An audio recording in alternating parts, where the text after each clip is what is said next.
For Reaper Metal Productions, this is the Into the Darkness podcast, and I'm excited to welcome back Thomas, but even more excited to welcome Mr. Dirk Verbeuren. I'm going to mess this up to the end, dude. Every time I say your name, I think I fuck it up. So, sorry, Dirk. This will probably be it's everything. All good, man. But I think, there's plenty I could do to say about the show. ReaperMetalProductions.com. Go there. Redefining Darkness Records. Go there. If you want the audio version of this episode and you can't take a video for a long time, well, then do that too. That's on ReaperMetalProductions.com. Otherwise, watch this damn video and let's just dive into it. And like I just did, messed up your name, Dirk. That might be something that when you look through all your catalog of music that you've done, a lot of it's more of the extreme kind. But then now you're kind of more known for being in Megadeth. I mean, I just imagine that kind of jumps to the front of things with that popularity surge. So I gotta just kind of chuckle thinking that, like, I'm sure you're at meet and greets or whatever, and here you've got this body of work, but there's plenty of old Megadeth dudes that have zero idea that that's the you have a history like that. Am I anywhere on point with that, or?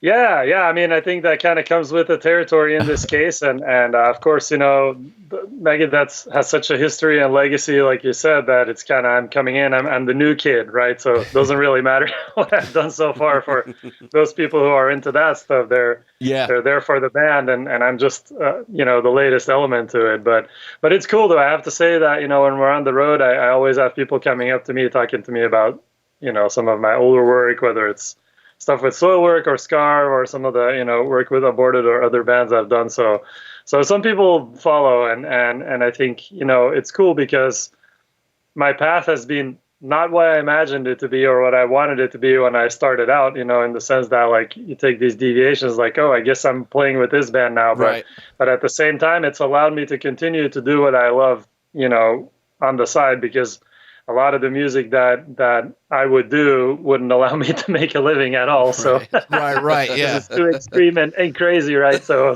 this is good. It gives me time to do my grindcore and my crazy shit that I like to do, and I don't have to worry if it sells like 2 copies. yeah, you don't. Is that kind of why then you did get set up to be really like the hired gun that you are on a lot of occasions?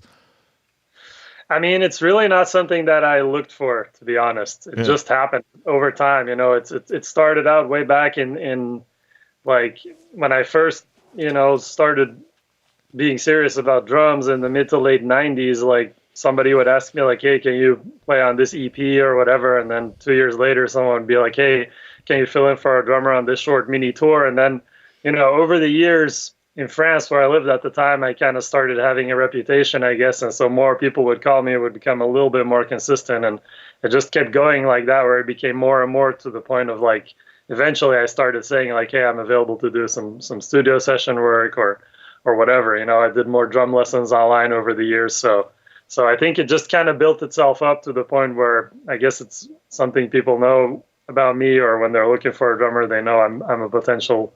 I could help quickly and efficiently. That's kind of like how I try to do it. So, I'm fit right in, which is also an important part of it, is like, when you do something like this, and for example, if a band like Satyricon, who I filled in for last minute for a couple of shows, comes to you and they want you to, play some shows with them, it's something where, you got to know your subject and you got to be able to fit right in. I mean, I had for that, for example, I had like 2 days to learn their 16 songs, So if I'd never heard of Satyricon before, that would have been pretty tough. Right.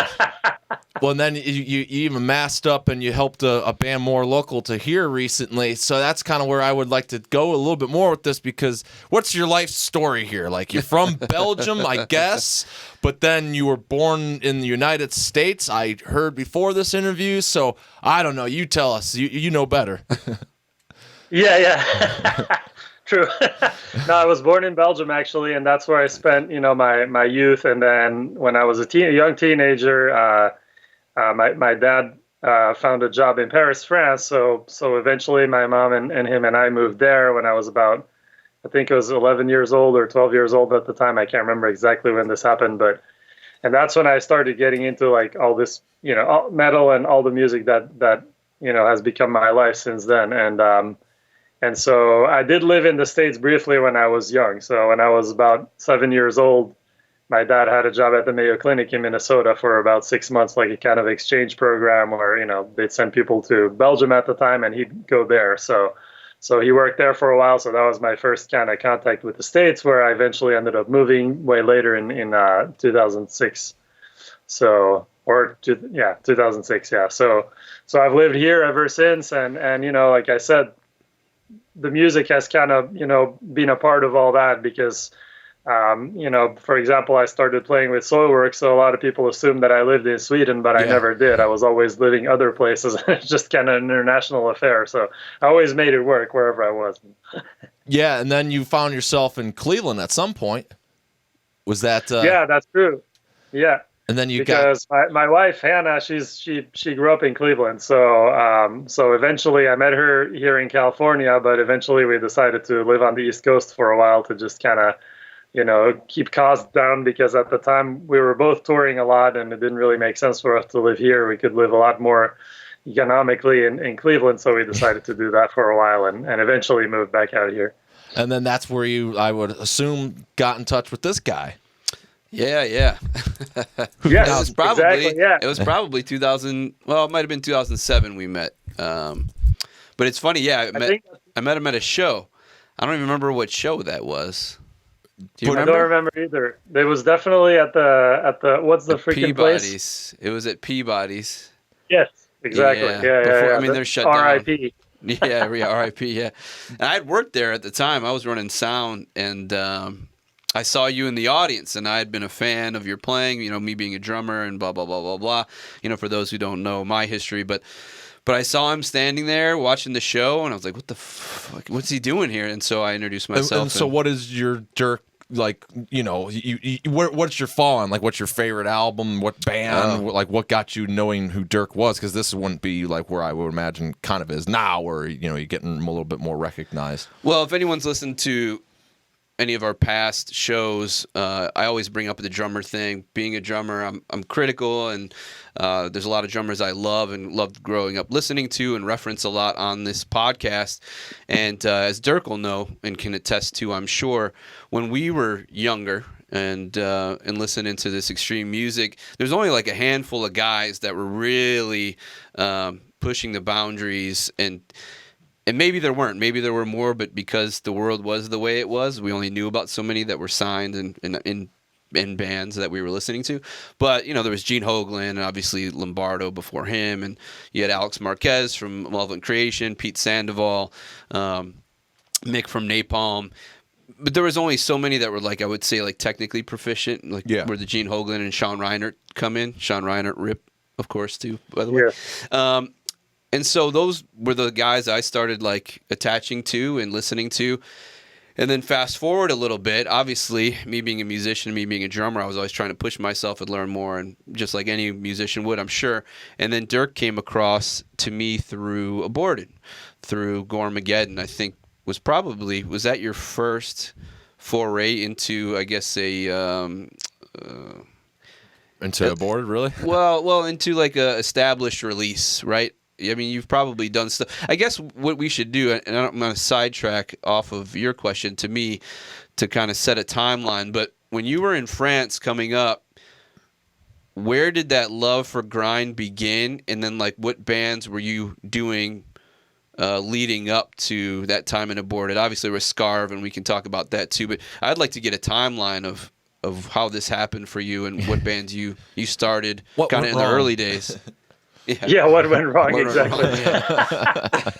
What went wrong? Well, so it started when, after my parents moved to Paris, and me along with them, which, by the way, I wasn't too stoked about at the time, because I was like, really, I'm leaving all my friends behind and going to a country where I don't speak the language? Awesome, So as a 12-year-old, that like definitely stoked some anger that probably, made the connection with some of this insane music. But eventually, I had some friends in school that were tape trading, right? And so I had this one friend in particular, a guy I'm still in touch with called Lutzen, who's a guy from Holland, because I was in this international school. And so he would give me tapes all the time. And, it started with like Metallica and Megadeth and Suicidal and all that. And then a few months later, like or whatever. He was only there for a short while, so it all happened pretty quickly. It evolved into like all the earache releases, because this was around 87, 88. So all that stuff started coming out, the first Napalm album, Repulsion, like, all those legendary records, Morbid Angel, Terrorizer, you name it. So I remember he taped me Grind Crusher, the compilation, which now legendary, and that was for me like, oh my God, like what just happened? What is this? So that kind of, and then I started digging into like trying to find out more about every single band on there, including of course Godflesh and like all these different sounds. Because as much as Earache was doing like grindcore and death metal, they were also very adventurous in the beginning with a band like Godflesh, or just plain weird stuff like OLD Old Lady and Drivers, etc. yeah, right. Oh yeah. Yeah. So that's where it started, and then being in Paris, like I didn't live in Paris proper. I lived way in the suburbs, but the cool thing was a lot of those tours came through Paris, because Paris was the only city probably in France, this big country where all those bands would definitely go. I mean, some of them might go somewhere south every now and then, but most of the time it was just one gig in Paris, right? So I got to see like a lot of the cool tours back then: Napalm, Carcass, Nocturnus, Terrorizer, Morbid Angel, you name it. Like not Terrorizer, sorry, they didn't tour back then, but a lot of those early bands, that I was listening to, actually got to go see them as like a 15, 16-year-old, which totally like blew my mind, and obviously, kind of set the course for the rest of my life, I guess. Right. Now, what grind? Well, go ahead. Well, yeah, because like you're very proficient like drummer and stuff. So were you like still a drummer at that time? Like, was drumming kind of coinciding with that though? Yeah. I'll tell you exactly how I started drumming. So a good youth friend of mine from back in Belgium, he came and visited me every now and then after we moved to France. He'd come over for a few days, and we'd hang out and do stupid teenager stuff. And one of the stupid teenager things we did is we decided to take a Scum, and I think it was From Enslavement to Obliteration was already out at the time. And we were like super into that stuff, so we'd play it at 45 RPM, so it'd be faster. And I'd hit like cardboard boxes with like wooden rulers, and he'd go, growl over it. And we'd record ourselves like that. That was like my first drumming kind of, like trying to play blast beat, like ending up with blisters all over my hands after like 10 minutes, with these wooden rulers with like sharp edges, So that was where it started, So that was where after a while my dad was like, maybe you like drums, maybe do you want me to look into getting like some secondhand kit for you? And I was like, yeah, sure, whatever. And then, that's where it started. So I when I first started listening to this kind of music, I wasn't actually playing. At the time I was playing guitar, and I had played violin previously when I was younger. So, I'd always been into some sort of musical experience, but I got really serious when, after that stuff happened, where I was like, this is the best, just going nuts, So what were some of the early bands that you were in France? Were there any like demo days for you of, you and your friends putting some bands together? What were some, it's fun to ask those questions because some of the band names end up being terrible or, the same as every other band out there. Or they could be awesome. Oh, like the Cardboard Box Project. That might be great, Might be your finest, exactly. might be your finest hour. Sounds like a Kanye project. Right. That project was called SPIT, Spit. Really cool, right? And then I remember I had a buddy in high school who played guitar, and we had a short-lived project that never recorded anything called Larson. And then it's also stupid. And then we had then I had the first band I actually played a couple of shows with. The first one was at a party, and then the second one a few weeks later was, I think, at our graduation day in high school. So this is like 93. And that project was called Shred, which is also pretty dumb. But that was just me and some high school buddies. And ironically, of course, we played covers at the time. And ironically, one of the songs we played, so I played this at my first ever show, was Symphony of Destruction. Oh, that's so funny. Yeah. So little did I know back then, right? But the funny thing is about all that is that I absolutely was petrified playing live. I was so afraid to play in front of people. And my first show was kind of in someone's house in a really dark place at some party, so people couldn't really see me, so I kind of got away with that. But then the second one was on a stage, in my high school for a graduation day with I don't know how many people there, a lot of people. So I was just completely petrified, didn't enjoy a second of it, and was just completely afraid. So pushing forward, like what was like the first serious thing that you got involved in that was actively like trying to play shows and like getting some, oomph behind it? Yeah. So that would be Scarve. So right after high school, like graduation, all this stuff, my parents go, "What do you want to do?" And my dad was a scientific researcher, right? So I was kind of always like, I guess that's what I'll do. I was always interested in science and stuff, but then I was kind of like, when they asked me, I was kind of like, well, really all I care about is music, Yeah. And so they were really cool because they said there's this school in a city called Nancy, which was northeast of France. And there's a very professional, course for music there. So they actually sent me to the summer camp first, which was like a week where you would spend with those teachers of the school and kind of getting to see how it all works and stuff. And I got some really positive comments there from some of the teachers. They said, you got a good approach to the drums, you got a good groove, there's some promise there. So my parents found that out and they're like, okay, why don't we send you to the school? So my parents, God bless them, they're always super supportive to everything with me, right? Like they're always, my dad brought me Cannibal Corpse CDs, and they were never judgmental of any of that stuff. NWA, you name it, the worst stuff, right? So not the worst, but the most like where some parents would be like, whoa, Yeah. So they were always super like just behind me in everything I wanted to do. They always trusted that I wasn't gonna do stupid stuff, which I didn't. They were always like, do whatever, and I never did drugs. I drank for a while, but then I decided to stop that. So I was always kind of like, the trust they had in me kind of, I guess, again, set my course to where I was like, what I really want to do is music. And so I don't need to do all this side stuff. Right. I'm just going to do what I really want to do. And so anyway, I moved to Nancy. To answer your question, I go to this music school, and that's where I met Patrick Martin, the guitar player. I bumped into him in a bar one afternoon. I was having a coffee, I think, and he was there, and he had some cool patches like Corner and Loud Blast, and I was like, "Hey, I love your patches. Want to do a band?" And that's literally like how it went, because I was pretty introverted, shy kid, so that was literally what I said. And so he was like, "Yeah, sure." And so we met up, and that's how Scarve started. Nice. And so kind of go back to where you were talking about me, finding Dirk, like how did I become a fan? Was through Gormageddon, but then of course, especially back in the day, The Aborted album, Gormageddon. Yeah, Aborted album, yeah. You'd go through liner notes, you'd be trying to find out like who played on this, who was this guy, and then you're trying to look up what else has he been in, and obviously that was. Internet was a thing by then, and you can start looking things up, and so I started trying to find out what else Dirk played on, because right away, and Dirk, I'm sure, can attest to this as well, when you hear you just know when you hear something you like immediately, and as a drummer, I mean, it was like hearing like a Gene Hoglan or someone where they're playing for this song. They had the feel locked down, but there was always little nuances happening that was like accenting the music further. And so his playing just like connected with me right away. And so I immediately started searching anything else that he played on, when then I found Scarve. And so then started picking all that up. So then from then, like, and it's funny because I don't know if a lot of people do this, but something I definitely did is anything that he played on after, I would get anything that he played on, right? Whether it ended up being something super grindy or weird or more technical and progressive like a Scarve would have been.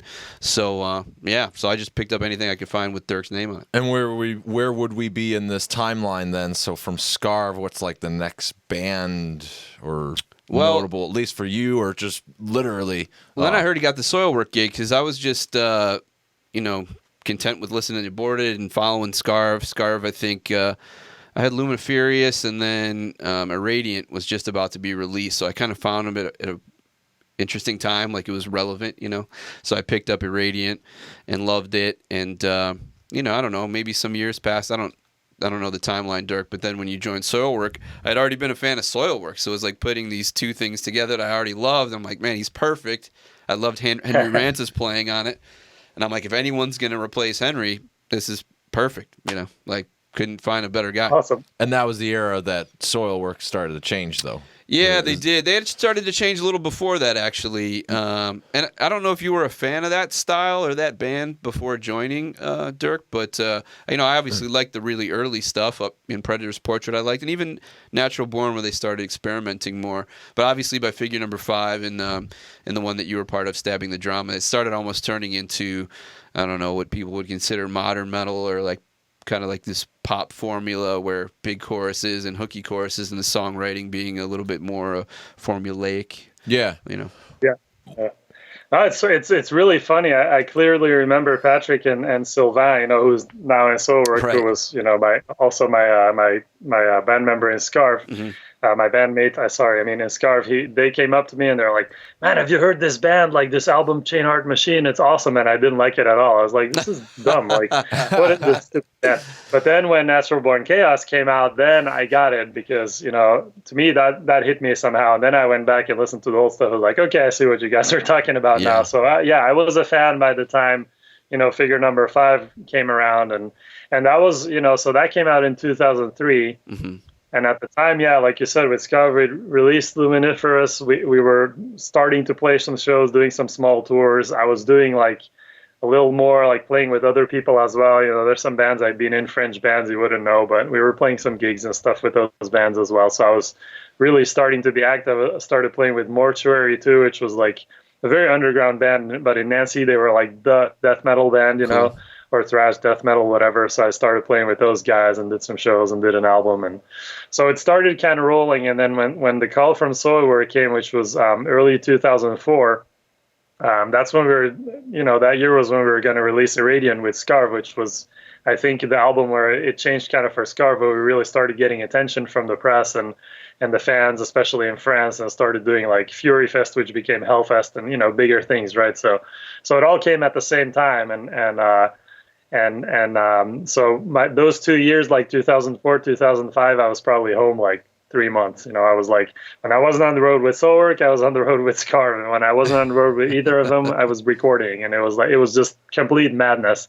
So that's what led me eventually to the Soilwork guys. Of course, were pushing like, "Are you joining the band or what's the deal?" That's why I'm a session drummer on Stabbing, because I was like, well, I have my band and I want to, and eventually I was like, okay, I can't do this. This is not going to work. I'm gonna not survive this stuff. So that's why eventually I was like, okay, I'll join Soilwork. It's the thing that makes sense to do. Right. But I resisted it for a while, not because I didn't like the music or the guys, just because we'd worked so hard with Scarve. We started in late 93 and here we are 10 years later and we're kind of starting to get some traction. Right. And so it's tough to be like, fucking hell, I was always the locomotive kind of in that band, like making things happen. And it was really tough, man. It was a tough decision to be like, I got to kind of sidestep that right now and do what's right for me, because I'm 30 years old. And if I don't make this decision, if I make the wrong decision, I might be working a regular job and playing music in the weekends real soon. That was kind of my crossroads, and that kind of, I took the path I did, and in hindsight, fortunately, Right. Well, that is like one of the biggest things when you're like really just transitioning from normal life careers to this, where who knows, and everybody looks at you like you're crazy. Like, it's really the way that you handle it, whatever mentally you need to know to think that, hey, I'm ready to give this a shot and I can dive into it. And so when you do make that dive and you're kind of, you're doing a lot of other people's projects essentially, is there anything like looking back where it's like, man, like, because I guess your voice is essentially diminished a little bit, where like if you're the hired guy, like you're doing whatever the guy that hired you wants him to do. So are there any records where you're left afterward looking back going like, I don't really like that one all that much? Yeah, I mean, of course, I wouldn't say that there's any that I hate per se, but I've definitely done stuff that wasn't like what I would have pursued myself. So in that sense, you're absolutely right. And I think it actually kind of, which is probably why there's a lot of drummers who do a lot of this stuff. It comes a little bit with drums, because drums being kind of by nature a supportive instrument, So even if I write a lot of my stuff on drums, right? Like it happens when somebody will send me, like actually Peter Witchers was one of those guys who would every now and then he'd write songs that had such cool drum patterns on them that all I had to do was just kind of follow that and then put in some of my own touches. But that's rather rare. A lot of stuff you get has like just basic drums or even no drums at all. And so I write all my stuff. but at the same time, it's drums, so it's not recognized as like, oh, you're a songwriter, you know? Right. Yeah. So it's a very weird place kind of to be for a drummer. And so you're kind of directed to, you know, if you're a guitar player and you're writing riffs, now all of a sudden, oh yeah, you're writing, right? So I know, you know, I understand that. I know the melodic part is a big part of what's going to make a song. And with drums, you can't really talk about melody as you can with singing or guitar or bass, you know. So it's obviously a percussive instrument, but I think that's kind of what led myself and some other people who do a lot of projects and stuff to kind of be there, because it's your only way to kind of make it. And then eventually, you know, many years down the line, thanks to my wife, Hannah, who kept pushing me to like, you need to do your own stuff. You need to do your own stuff. Because since Scarve, I was kind of exactly, Craig, like what you said, in a seat where I was doing a lot of other people's stuff. Yeah. And not really expressing necessarily my own thing, even though I did do some actual songwriting on guitar with Soilwork, but not a lot. So, because those guys had such an identity that, you know, it was hard for me to kind of do as good as they are, and also because I'm not a great guitar player like a lot of those guys in the band were. So anyway, long story short, that's how Ben C started my grindcore project, where she was like, Hannah was like, you can do this, you can write music, you can just do it, you know. So I was like, I didn't know what to do, and I didn't believe in myself really for that. So I was like, all right, I'm just going to sit down and record a bunch of drums and see what happens. And then, there you go. Yeah. And that turned into the NT. And you do now to focus on Bent C for a second though too, like that's you do everything on it, or like what's all the instrumentations and all that good stuff? Yeah. So the funny thing, to kind of continue with what we were just saying, I start everything on drums. That's traditionally how I've done all Bent C. Is I just sit down and I improvise a bunch of like what are at that moment song structures in my mind, you know, and I just play drums and that's it. And like a lot of them are really short because it's, you know, that kind of music. So a lot of them are like 1 minute, minute and a half, 2 minutes sometimes. Some are like 10 seconds, whatever. I just record a bunch of ideas on drums. And then from there, once I have those, I usually let those simmer for a while and just forget about them. And then I go back to them, and that's when I pick up the guitar and I start going through them and turning them into a song. So it's kind of a reverse from what a lot of people do, because most of it's written on guitar. That's kind of what I like about it, because I'm first and foremost a drummer. And so to take that kind of as the basis of everything is fun for me. And it's also a way to kind of just get out drum ideas that maybe I can get out in another way and then find a way to use them. So it's a strange way to do it, I guess, but it's worked so far. And right now I have like so much music that's just waiting to be finished and released that it's pretty insane. Yeah, I'm curious what that's like, because you like to do drums first in a writing process. Like, I mean, obviously, if you're a drummer minded, you can hear it better than I could hear it in my head. But like, you know, I would just be thinking that, especially like with grind or something, like, what do you hear in your head? How does the drums lead that thought process? Because like in a grind, it would just be like a blast, be really short, like you know what I mean? Like it wouldn't be like it's skank beat.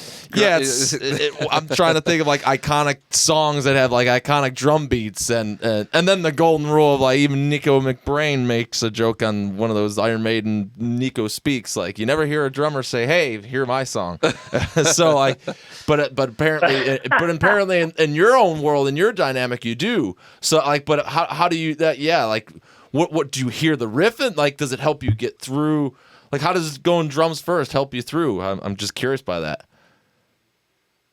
Well, that's a great question. I think, you know, I have to think about it, but I think to me, like the drums are kind of a melodic instrument in a way. So sometimes I do hear riffs, you know, because a lot of, like when you do a lot of session work and recordings and stuff, I got more efficient at that over time because I can memorize songs pretty fast. And to me, memorizing a song oftentimes with what I have to work with means memorizing a bunch of guitar riffs and whatever riff comes next and how many times it happens and stuff. So I've gotten pretty good at you know, listening to something 4 or 5 times and then I know it, right? So which has been really helpful, but that's through a lot of practice over the years and just constantly having to do things like that or choosing to do things like that. But when it comes to like writing on drums, when I'm not imagining necessarily riffs, I just use the drums as a riff, if you know what I mean. Because for me, I can go from one part to the next and then kind of decide to go back maybe to the previous part. So that might be the verse, and then maybe I'll throw in something else.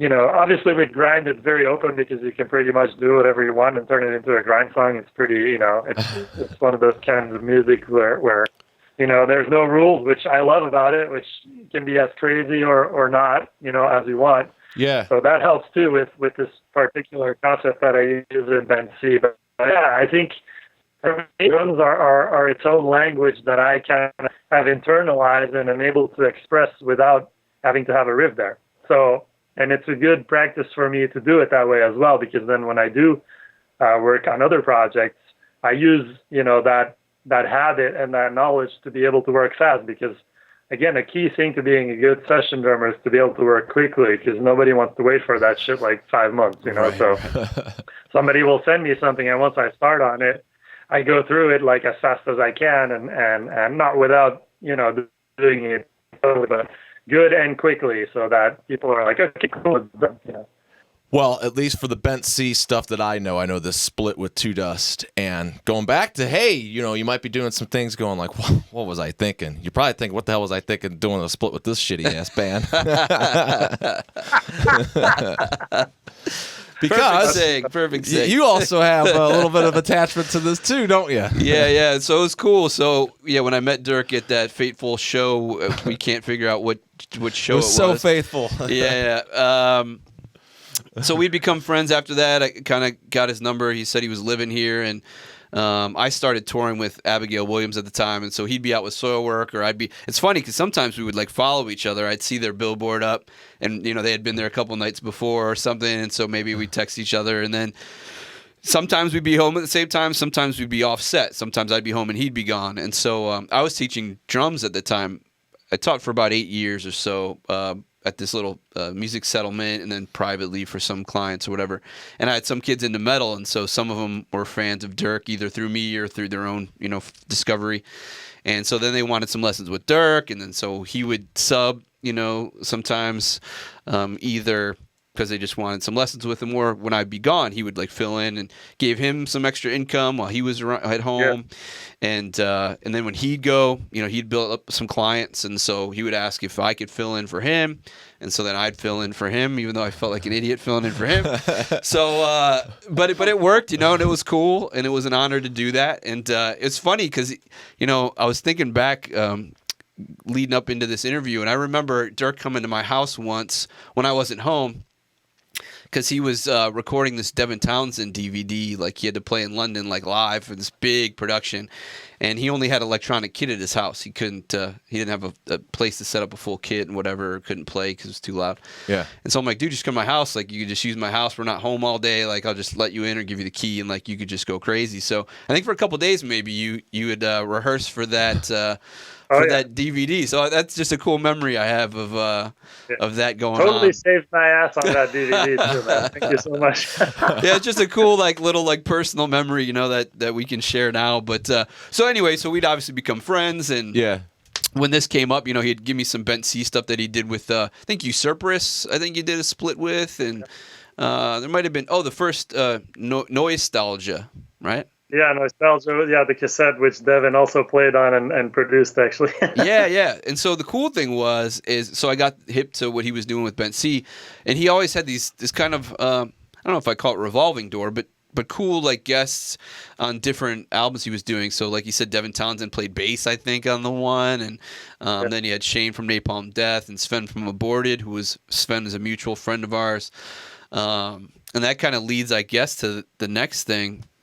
But before we get there, so this Bent C thing, I had been trying to do this band To Dust, and it was very much grind based, and I played something for Dirk. I think I wanted Dirk to play on it originally, and he was maybe too busy, as is kind of the case, which you get used to. Good for him.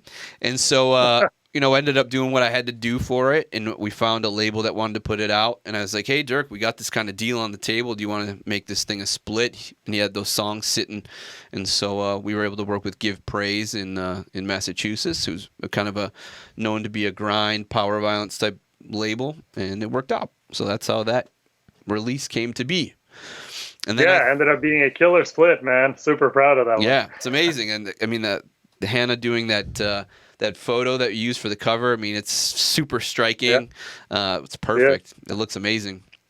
And then that I mean that's the thing that's cool with these projects is that you can just kind of put your heart and soul into it without any, like for me with Ben C, I always tell people like there's no there's no business plan, there's no like timeline that I have to follow. It's just kind of like all for the music, for the passion of the music, which is where it originally started, right? When we were talking about the early days, which I'm sure is the same for each one of you and for anybody listening to this or watching this, is you start in the beginning because you feel something and you have this passion for what you're hearing and it makes you excited and you want to somehow be a part of it. We all have different ways of getting there, but in the end, that's what Ben C is. It's kind of like return to, 15-year-old Dirk who like going to see like Carcass and Napalm Death play in Paris and just getting super excited, meeting like Mike Browning from Nocturnus and whoever from Morgoth and, like all these different people and just being super excited to kind of be this little kid being a part of that. That's exactly what Ben C is. It's like, let's go back to that and just have a nice, cool vinyl, that I can throw on my turntable or just put here and look at and be proud of. And that's it, and that's as far as it goes. And then if other people like it too, hey, awesome. that's a nice bonus.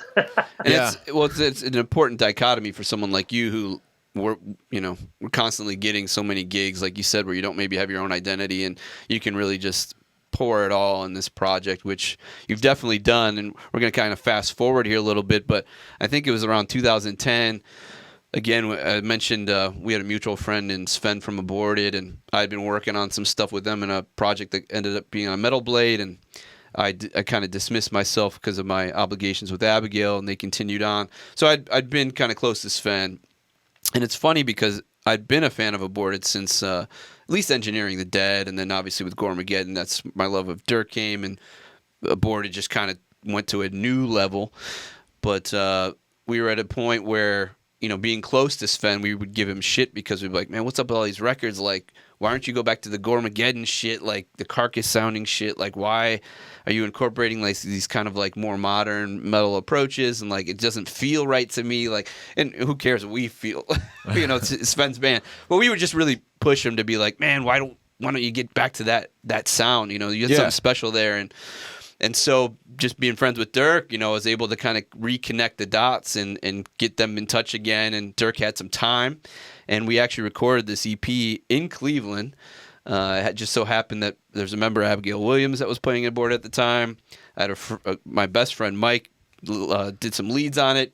A good friend of mine, Cole, was in the band too, I think, at the time, and recording this. And so it was just kind of a cool experience because we were all together, and we got to watch Dirk track. And I even remember there was a song Ken wrote, Ken from Abigail Williams, and it was amazing. But there was he had this idea for this drum intro, and so I was trying to like, how do you like tell someone like what you hear with drums? Yeah. And so me and Ken were both like trying to like, why don't you do something like this or this? And he was like, okay. And then he just went in, like, killed it in the first take. We're like, that's it. Like, it's perfect.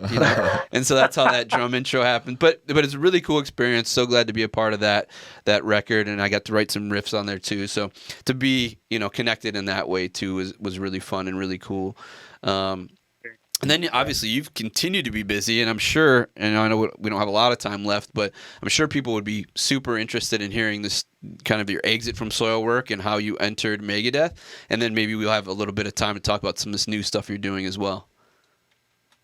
Yeah, for sure. And really quick to echo the Aborted thing, it was really cool because, yes, I had kind of lost contact with Sven over the years, and the fact that you were able to kind of set that whole ball in motion, it was cool because I remember getting a phone call from Sven where he was, in Cleveland. I was in Cleveland at the time, and he called me and he was kind of down on the band. It was kind of like, I'm having all these issues with some of the people in the band. I don't know if I want to continue. And kind of echoing what you did to him, I was kind of like, come on, man. Like, you had some magic going on there. Aborted is great. Like, let's do something. Like, I'll play drums for you. And he's like, oh, you would? And like, that's how the whole EP happened. So it was really fun. And now you see where the band is, where they're like a machine, like just one of the absolute most insane death metal bands on the planet with Ken Bedenia on drums. It was just out of this world, and all the guys are just, I don't know how they play these songs. It's like, how can you do this, and sound this tight live playing this fast and this technical? It's like, every time I see them, like my mind is completely blown. So I'm like, it's cool that, those moments happen, that because eventually they lead places, just like my story that you can't imagine. That at the time, if you had told Sven, hey, you're going to be doing this in 2018, 2019, whatever, he'd have been like, what? Right. So it's pretty cool, But well, so let's talk about the Megadeth thing then. So basically, what happened is that I was on tour with Soilwork, and I got some messages that first, like Chris Adler, this is what happened. Chris Adler messaged me and texted me and asked me about my availabilities, and I was like, oh, I'm touring. I had a lot of shows coming up with Soilwork. And Dirk, what was that tour cycle for? Was that the Living Infinite, or was that was the Ride Majestic? Okay. It was so that was with, I think I was on tour with Fear Factory at the time. Okay. And then, but there wasn't anything specific. I didn't know what this was for, right? So fast forward like a week or something, I'm sitting in a hotel room somewhere. I remember with my drum tech, Jimmy, a good friend of mine too, who was my drum tech at Soilwork for many, many years. And all of a sudden I get a call from 5V management, and they're like, hey, do you have time like tomorrow or whatever? Dave Mustaine wants to talk to you. And I'm like, yes, I'll make time.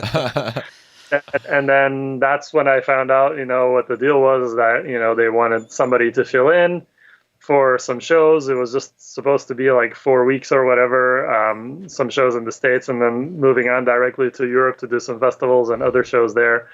And so, of course, I was like, okay, talk to the guys in Soilwork. Hey, I'm going to have to sit out a few of Soilwork also at festivals, but we quickly found somebody who ended up being in the band, Bastian Thusgaard, who I knew because he had been posting Soilwork covers online and stuff, and was a really great drummer. Took a few lessons with me at some point on the road. So I was like, this guy could do the job, while I'm not available. And everybody's like, cool. The guys are always cool about all that. So anyway, so I'm going into this thinking, okay, I'm just going to fill in for Megadeth. This is amazing, And then fast forward a few weeks into this Megadeth tour, Dave starts telling me like, hey, Dirk, so when are you telling the Soilwork guys that are playing with me now, and I'm like laughing, like, ha, Dave's a funny guy, but he was actually serious. So, which at first I didn't realize, but then quickly I realized he actually wasn't joking, and that, there were some issues that I wasn't aware of in their situation, and so I'm like, oh, damn, okay, I guess I have to like really consider what I'm going to do here, which took probably about 10 seconds, so obviously in a situation like that, you don't have to think too long. Yeah, so... But it was crazy. It went it went really fast and not much time to think about anything, and all of a sudden here I am playing in this band that, yeah, as I said earlier, I was listening to like some of my first metal tapes I got, was like, Megadeth. And I remember buying the Peace Sells vinyl at like a local little like outside stall in my little town I lived in outside of Paris, or some dude was selling like some vinyl, and most of it was some stupid French shit. And then there were a few metal records in there, which included Ride the Lightning, I think I bought, and Peace Sells, which I was like, oh, fuck, this cover is cool. This has got to be a cool band, So working for Dave, I mean, it's got to be a bit nerve-wracking just from the stories and just, I mean, you're coming into this situation. You really don't know anything. You played with him a couple weeks, and, how much can you really experience? So I guess, like, what kind of pressure did you have on yourself? And then are there any kind of incidents or stories you'd want to share where maybe things didn't go so well, or maybe he had to talk to you, or I don't know, any kind of interesting stories that may have like shaped you moving forward with them and kind of like really feeling comfortable in the role? Right. Yeah. So I mean, like you said, there was pressure for sure, especially in the beginning, because the first time you're in a room with Megadeth, and then especially with Dave, it's a bit nerve-wracking. And I had met David before, and he's super cool. And I knew Kiko. Kiko was a Soilwork fan, and he had come to a Soilwork show in Finland, so we had talked and stuff. And so those guys, I was like, okay, they're both super cool, no problem. But I never met Dave, obviously, and obviously, Dave's reputation precedes him. Right. And so I had talked to some people, in management, and to the sound guy who was a friend of mine, or not the sound guy, but the guy who was at the time running the backing tracks and stuff, who's Chris Rakestraw, was actually co-producing, the album we're currently working on. Cool. Good friend of mine that I knew from before through Hannah, And so I was talking to him. He's like, "Don't worry, man. Don't be afraid of Dave. It's gonna be cool and stuff. Just show up and do your job." And so that's when all the years of experience of me, doing all the session work I'd done and all the recordings and all the fill-in things kind of paid off, because I was able to take the 10 days I had coming out of this Soilwork Fear Factory tour to really just focus on learning the songs they asked me to learn. That's all I did. I was eating, breathing, sleeping Megadeth. And so when I showed up at rehearsal, I was prepared and I was ready to play this stuff, and things went smoothly, and Dave was really cool and nice about everything, and immediately, was very like open to me, talking about, like, hey man, sometimes I might be intense, it's gonna be cool. So he immediately put me at ease, and what that did is that, it put me like in a place where, okay, I can focus on just delivering a good show, which the first shows went well, and before you know it, things are rolling. That's awesome. And then having to learn all that material, like obviously a few different drummers throughout the course of time, quite a few actually. Who do you find was maybe the more challenging to kind of learn, or at least grasp the feel they had been able to get across? And did anything surprise you when listening to some of this stuff? And I think a lot of people out there, and just as like a disclaimer, I guess, before Dirk opens up, a lot of people don't realize that, they see Dirk play or some of these extreme metal drummers play, and it's a mile a minute and super fast. You're like, oh my God, like how do they do that? And it's definitely difficult, and not everyone can do that. It's very hard, but it's actually really hard to leave space too. Oh yeah. And so when you're playing these kind of AC/DC grooves or whatever, totally, if you're not in time, or if you're messing up, they're going to notice it that much quicker than if you're playing a mile a minute, and you can have little hiccups, but you're playing so fast. It was gone 20 seconds ago. Yeah. Whereas now you really have to think, and you really have to think about the feel and like all of these different things. It actually can be more demanding. So I guess if you can shed some light on that, that would be cool. Yeah, you're absolutely right. You take a song like Symphony of Destruction, or a song like, even Peace Sells, it's pretty naked drums the whole time. So like you said, any mistake is going to be really standing out. It's really going to be in your face, and you got to keep the groove at all times, which you always do as a drummer. But like you said, it's a little bit easier to fumble and kind of hide it when you're playing, 240 BPM blast beats and a bunch of fast fills and stuff. So in this, it would really stand out. So you have to be laser focused. And then at the same time, which I only really started doing once I started playing with Megadeth, you have to put on a show too. Yeah. Right? With Soilwork, I was doing some stuff, and I had started doing more stuff over the years, but it was still such busy drumming that most of the time I was just focused on drumming and couldn't really do much, raising my hands or standing up. And so I could have probably done more, but I wasn't really focused on that. Right. And so with Megadeth, all of a sudden, I'm like, okay, I don't want to be some unknown guy that's hidden behind his kid for an hour and a half on these big stages, right? I want people to notice that I'm here, and I want to be a part of the show, make it fun for people to watch, bring energy. That's what this music is about. And especially because there's some more room in the drums to do that in some of the songs, I want to exploit that, kind of look at what people like Nick Menza did, right? Who was, probably the most famous drummer Megadeth had, and who was really energetic live and doing all these cool things. So looking at his videos and just kind of picking up some of those things and then putting some of my own in there. So you that put was a root big beer part on your gloves? of it. And so, and his stuff is challenging. I mean, Nick had his style. I mean, all the people that played in Megadeth obviously had their own style. So part of me doing my job with them is to make the fans and everybody listening to the band feel like that's what they're hearing. I don't want to change all that stuff. And actually, as time went by, Dave was like, hey, can you go more into detail about, the fine drumming things? Because in the beginning, of course, he wasn't hard on me with that. Like, it was just like I had little time to prepare.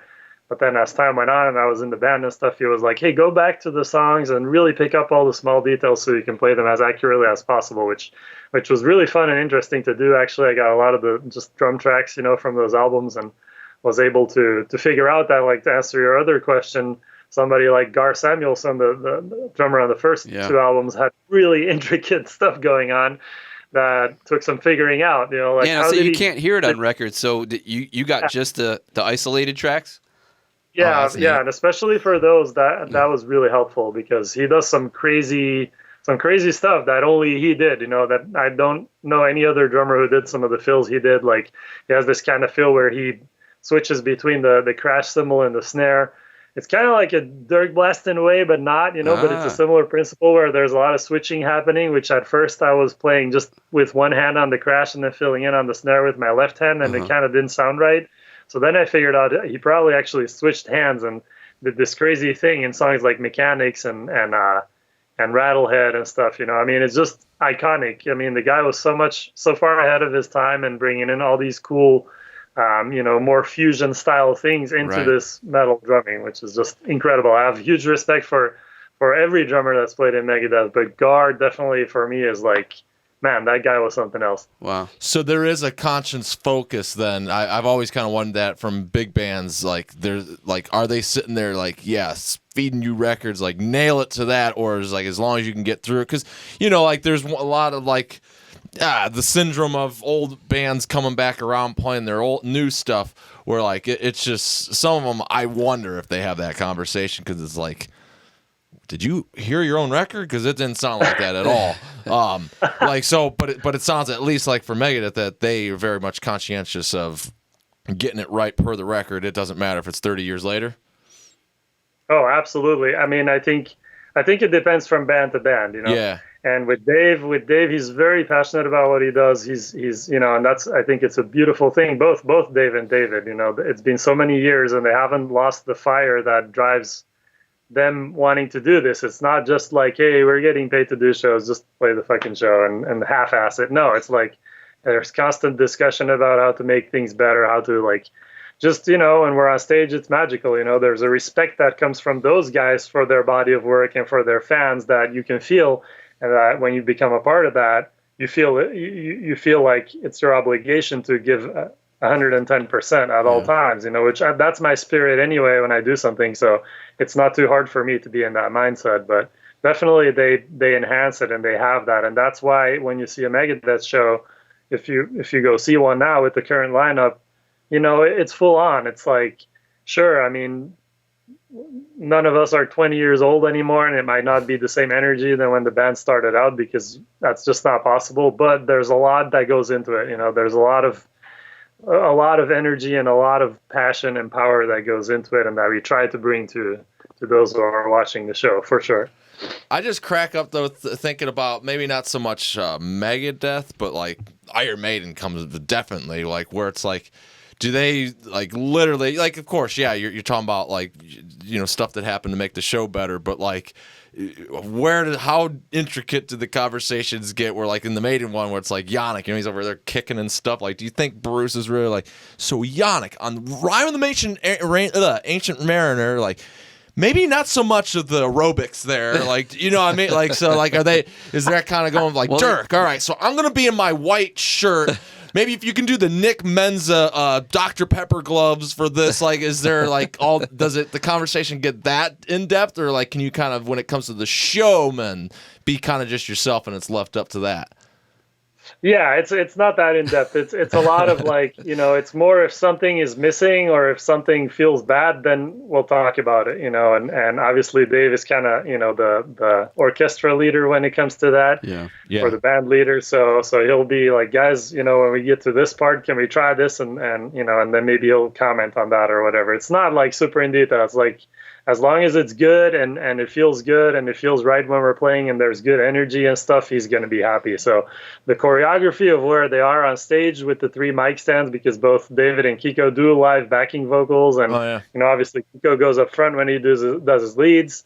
All that stuff is pretty planned, because it has to be, because if not, they're just going to be bumping into each other. Yeah. So those things are very specific. For me, obviously, I'm behind my kit, so it's more up to me to just kind of find the moments where I can shine, and they've been really supportive with me about that. So it's been a lot of fun, and it's been again a learning process for me to bring that new element into what I do. Yeah. And you've never been faced by Dave with a bad performance. You've always been just tight every night. He's very, very happy. It's Dirk. Most of the times, yeah. There's been. I remember one time he said to me, "Is like Dirk, you played really bad tonight." I was like afterwards in the bus after a show, and I was like, "Oh man, I'm sorry. Like I'll work on it and stuff." And then I think it was the next day or the day after we had another show, and he came up to me and he said, "I'm sorry I was so hard on you the other day, man." I'm like, "Dude, it's cool. Like you put the bar really high. I have utmost respect for that. You know, you're passionate about what you do, and you've been doing this for so many years, and you still want it to be fantastic every night, and I can only respect that, and I'm going to do the best I can every night. You can count on that, you know. And truly, it's amazing to see, because you never know how something like that's going to be with any band that's been around for, you know, and been at the top for 30 years, because Megadeth has been huge for 30 years, you know. Yeah. And so to see that, and to see that he cares that much about putting on a good show, I mean, that's fucking cool, you know? I agree. I definitely agree. Because you could be of the let's just get this shit done, cash in the paycheck mentality. And we've all heard, we can hear those bands, and maybe, and like you said, though, yeah, having that reputation and to even feel that respect and dynamics from the fans, you don't get that with just going up there half-assing it for 30 years. Like, you know, that's a growing, it's constant. So right. That makes me feel cool about that. You know, obviously I'm intrigued by these kind of darker questions. Yeah. So the respect factor would definitely be more noticed on that regard. Well, before we wrap here, we're getting close to Dirk's time. I wanted to address something that actually comes close to home here. I thought we got pretty close. Well, with a friend, Athanar. I don't like that guy. Well, if you don't know, or if you've been living in a cave, Bent C just did a cool project together with Athanar, joining in. Like I said, from midnight, like they're anything. Well, no, your audience is Athena lady. But that's Athanar guy you're talking about. Yeah, exactly. Yeah. But as we mentioned, Bent C kind of always kind of having a revolving door of friends and guests. I want to hear a little bit about that before we go, and then Cadaver, obviously, kind of making a resurgence here. Just kind of how you got involved in that really quickly, and we can wrap up, because I think the last time I listened to him was In Pains in '92. I think it was, it. Nice. So. And you're talking about Midnight doing Athanar doing vocals. Two different questions, yeah. So the Bent C with Athanar and how Cadaver came to be. Yeah. I'll start with the Bent C question. So I had this idea. I have all this music, right, that's written and that's just kind of waiting to be finished, because with Shane and Sven having obviously very busy schedules, you know, it's not been easy to find time. And Napalm Death and Aborted were supposed to tour together here in the States in April, but of course, due to the pandemic, that got canceled. And that was going to be a time when Shane was going to come over to my house for a few days before the tour, record all the bass to all these songs. Sven was going to have time to do vocals in the studio. He actually had started on it just when the pandemic hit, and then he had to stop because everything had to close down, even in Belgium. So I was like, well, I've had, you know, all these songs laying around for a while that I've been working on, but I'm just going to save those, and I'm just going to start working on new stuff and release some stuff online. And I had this InstGRIND idea, which kind of came from a pun with Instagram. Like, what if I made songs that fit on an Instagram post and release music on Instagram? No one's ever done that, right? You got to do that. And it kind of fits the grindcore project, right? So I was like, I'm just going to do InstGRIND. I'm just going to start writing these 1 minute or less songs, and then I'll just bring people in. Like, whoever's available and whoever's down to do it, I'll bring him in. And so the first guy that came up with Hannah was like, you should ask Athanar, you know. So I asked him, and he's like, yeah, I'm actually going to the studio next week. I can do that for you. So there's Grind to a Halt, the first song. And then the idea with this InstGRIND series is to just keep putting songs out. Eventually, they're obviously going to be on vinyl, because that's a must. But I'm just going to put out the songs as they get finished, and bring in people I like and friends and whoever feels like, hey, I can contribute something to this. You know, it's good fun, and it's great grind. Obviously, in the end, you know, that's hopefully that's the plan. You know, so that's for that. Such a cool idea. And the reactions have been great. You know, which is exciting. That's amazing. That's a great idea. It's so suiting because of the short attention span. So it's like, see, that's why I like that people, like, you know, utilize the modern age to be a little bit more creative. You know, don't come to a halt and always have to replicate everything that's, you know, already been done. Try new ideas. Exactly. So, perfect. Yeah, I love that. Exactly. And in a way, you know, you think about how things were in the 50s and 60s and 70s, you know, early 70s, it was kind of like this. You know, there's these stories where, like, the Stones would be on tour and the Beatles would release a new single, and they'd be like, the Beatles have a new single out. We got to release a single. So they'd stop somewhere on tour, hop in a studio, record 2 songs, and put out a single. And that's kind of like what we're back to, you know, in a way. It's like maybe not the Beatles and Stones thing, but the idea of like, why does it, I mean, I love albums, don't get me wrong. I mean, you know, but you can, there's many ways you can do this stuff, and people love to have like, hey, here's a new thing. You can just listen to it for a minute and, oh, that was fucking awesome, you know, and hopefully you'll listen to it again and support the band. So that's kind of, you know, my take on it is kind of like, I'll still release traditionally albums, but I also want to do it other ways if I feel like it. And it's, again, the beauty of my situation is that now I can kind of do that, you know, where it's always been my dream. It's always what I looked at Mike Patton as, you know, like, here he is doing Faith No More, doing these huge shows, arena tours, and all this stuff. And then on the side, he can do all his crazy, like whether it's Bungle or whether it's his crazy solo vocal records where he just does the most insane shit. And he can do that because, you know, he has the time he can find the time in between to do things like that, and just completely uncompromising. It's not about any sales plan, you know, and that's having been in the business for as long as I have, it's beautiful to be able to go back to that. So for sure. And it's also sometimes like, you know, like you said, like the Stones hopping into the studio and just cranking out some songs. Like sometimes it is a matter of like, well, I think of 7 Inches and like different versions of songs, you know, Venom, Misfits, whatever, were, you know, really notorious for playing the same songs in different versions. But sometimes that was the way you got some of the better versions than what was even on the album, because it was a radio performance or whatever the hell that was just, basically going along with their album campaigns that they had to do these shows or whatever and do these performances, that it's like, you know, it's more or less the reasons that led you there. So like having this idea of InstGRIND, you know, gives you this reason that you can look back years then later and kind of go like, that was a brilliant idea. And hell, that might even be a norm at some point, you know? Like why would that be so outlandish to ever think that, you know? Well, he should just start an Instagram page and then like let like other people contribute to that InstGRIND. You know, there you go. Right. Yeah. Live. I got some contributions for you, Dirk. Yeah, I'm waiting for the check. If this is worth something, you got to do Instagram live streams, and then you have different artists, and then you just do like Zoom calls. So it's like all these different, you know, guys, and then like they'll do their vocals, like you'll all play through live streams, you know, and then it'll be called Quarantine. So then all your stuff will be, every Instagram will always have like social media album titles. Then they'll be live streamed, then there'll be, I don't know, algorithm change. Who knows? Yeah. The check's coming. Hey, there's lots of cool stuff to do, man. Lots of cool stuff to do. I agree. And the guy who's gonna invent a system where people can play live with each other over the internet, he's gonna be a winner. No, it's gonna be you. It's gonna be with this idea. Yeah. We're getting it going. getting Megadeth's team on it. IT skills for that. You already got the team that could get there quickly, so we'll get it all set up. So. But I interrupted the last. Oh yeah, just the cadaver. Yeah, the cadaver question and how that kind of came to be. Yeah. So I mentioned earlier I filled in for Satyricon, did a couple of gigs with them on the 70,000 Tons cruise, and that was in early 2014. And that's kind of a last minute thing, and I didn't know that Anders Odden, who's the main guy from Cadaver, played in Satyricon. I had no idea, so I didn't know him. I didn't really know the guys.